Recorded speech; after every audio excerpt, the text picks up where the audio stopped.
आत्म चेतना के इस विशेष चैनल में आज सभी दर्शकों को मीनू शर्मा का अभिनंदन।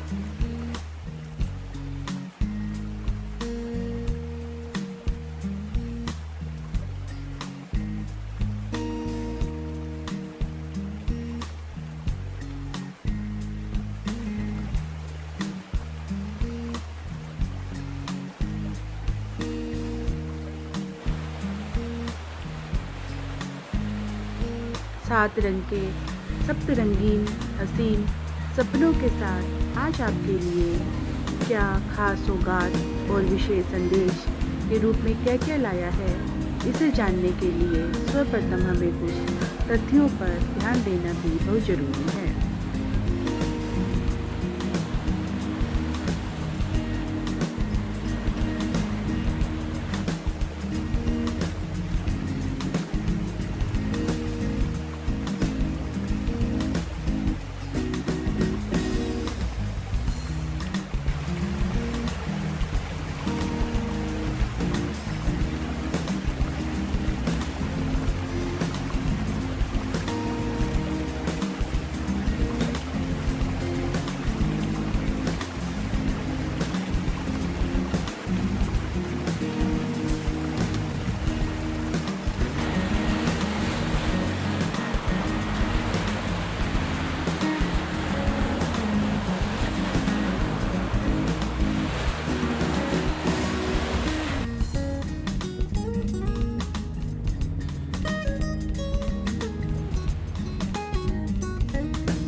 आत्म चेतना के विशेष चैनल में आज के सभी दर्शकों को मीनू शर्मा का हार्दिक अभिनंदन।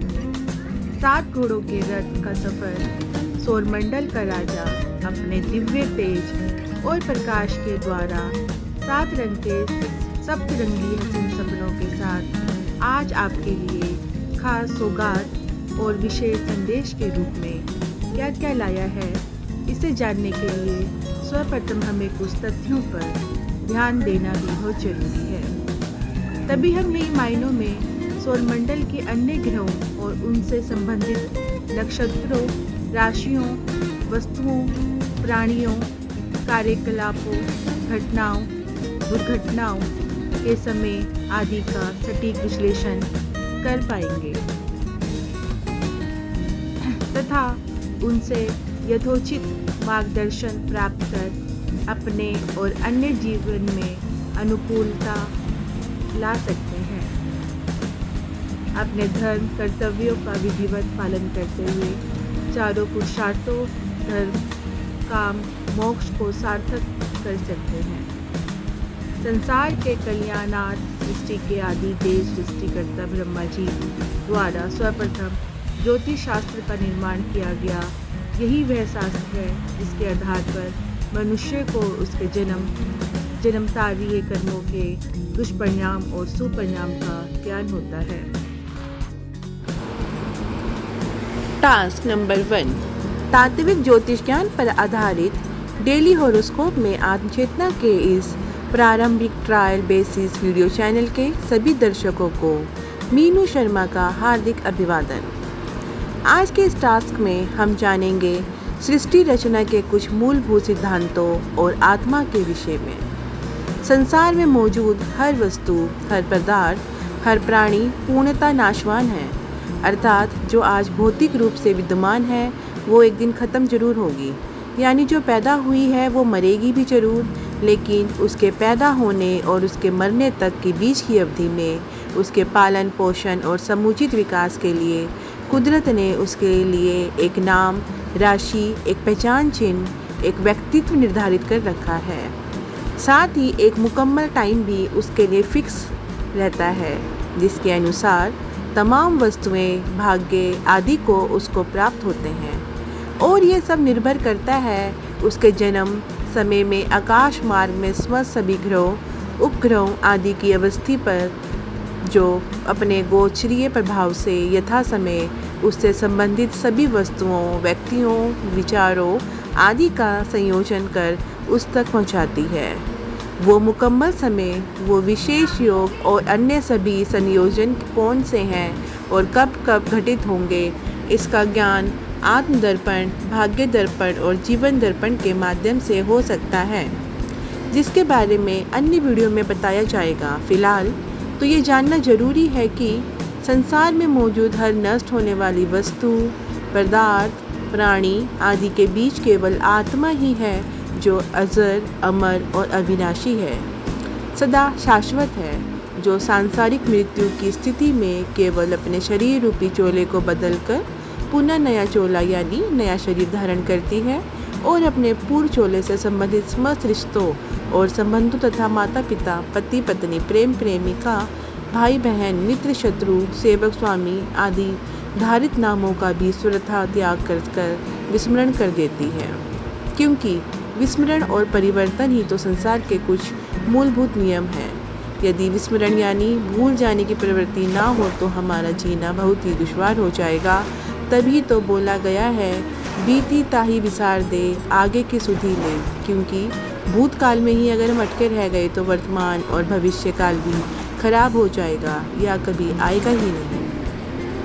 इसी प्रकार विस्मरण के पश्चात ही अन्य नियम परिवर्तन लागू होता है, क्योंकि एक वस्तु, एक घटना, एक प्राणी, एक समय आदि से निकलकर ही अन्य वस्तु, घटना, प्राणी या समय इत्यादि तक पहुंचा जा सकता है।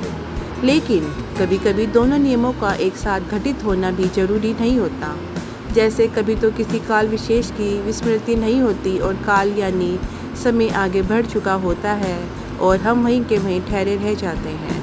अर्थात शरीर तो बड़ा हो जाता है लेकिन मन या दिल बच्चा ही रह जाता है। तभी तो कहते हैं उम्र 55 की, दिल बचपन का। ऐसे ही कोमे या सदमे में गया व्यक्ति अपनी सदमे से पूर्व की अवस्था में ही अटका रहता है और उसी समय को वर्तमान में तलाश कर रहा होता है।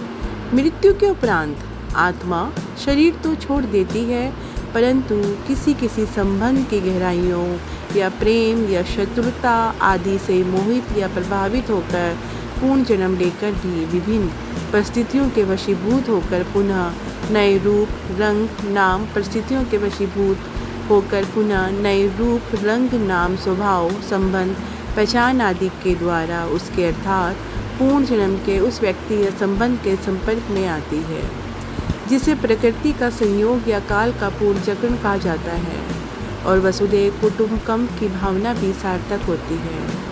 भाग्य यानी प्रारब्ध और धर्म, कर्म, देश, काल, वातावरण, समय, संकल्प और विचार आदि के नियमों से बंधी हुई है। आत्मा कुछ सीमित मात्रा तक ही अपने कर्म करने को स्वतंत्र है और तदनुसार कर्म फल प्राप्त करने को बाध्य भी है। यत पिंड तत्व ब्रह्मांड के अनुसार आत्मा के जीवन विकास का क्रमागत अध्ययन ही हमारा उद्देश्य है। इस ज्योतिष विद्या द्वारा सभी प्राणियों की सभी समस्याओं का समाधान खोजना और मानव जीवन का सर्वोत्कृष्ट कल्याण करना ही हम सबका ध्येय है। अभी इस वीडियो में बस इतना ही। अगली वीडियो में हम फिर आपके समक्ष हाजिर होंगे नई जानकारी, नए टास्क और तथा नए ज्ञान के साथ। फिलहाल इस वीडियो को धैर्यपूर्वक देखते रहने के लिए पुनः मीनू शर्मा द्वारा अभिवादन। पूर्ववर्ती टास्क के लिए फेसबुक के निम्न लिंक का भी अवलोकन करें। धन्यवाद।